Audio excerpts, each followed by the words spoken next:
We're interested in curiosities, curious things, strange things, things that are a little bit odd.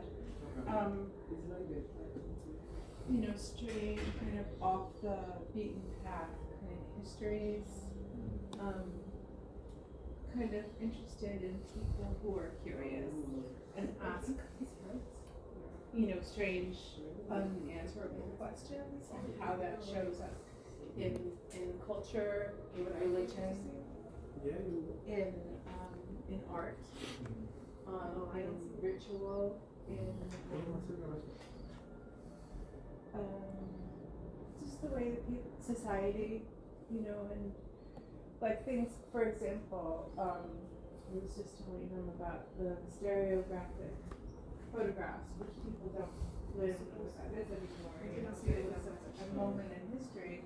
Photography was brand new, and a scientist, an optical scientist, figured out that if you take two photographs, one exactly the same, but have one be very slightly different, and you look at them at the same time, you can trick your brain into seeing it like as 3D.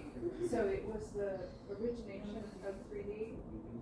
So it's just things like that we're interested in, like, and it's like considered, kind of like strange, odd, quirky things.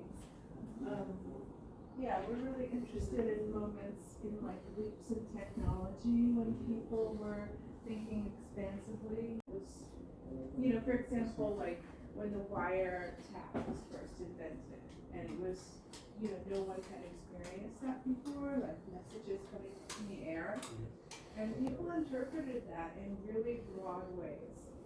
If you can imagine, like, oh, you're getting a message from the air, where's it coming from?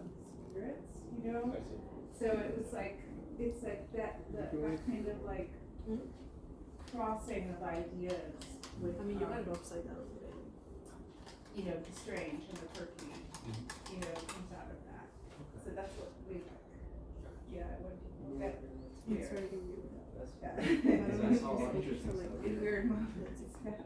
Like the graph up there you explained is about what people pass away. Memorial photography. Photography, you have to remember, like, it never, when people were first using it, it was brand new. Like, people were like, why? Alright, so it's interesting that you can do this, but why would you do this when you can just paint a picture? It's more expensive. A lot more expensive, yeah. So it was something like rich people would do, it was like a status thing. Yeah.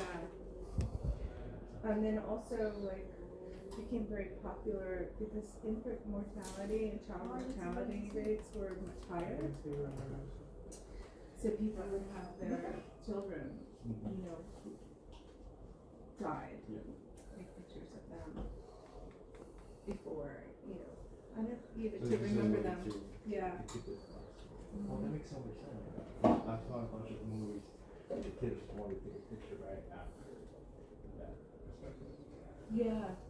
There's whole books about memorial photography. Like, okay, so the library is organized by category. Oh. So there's no like looking things up by author or Dewey Decimal System. Like, it's not like that at all. If you're looking for books about death, they're all there at the bottom there. And then there's death adjacent, like there's cultural movements, like mourning jewelry, like Queen Victoria. She was, when her husband died, she was in mourning the rest of her life. So because she was the queen and she was in mourning, she was very outwardly in mourning. She made mourning clothes and jewelry very fashionable. There's like medicine in the body, and then representations of medicine of the body.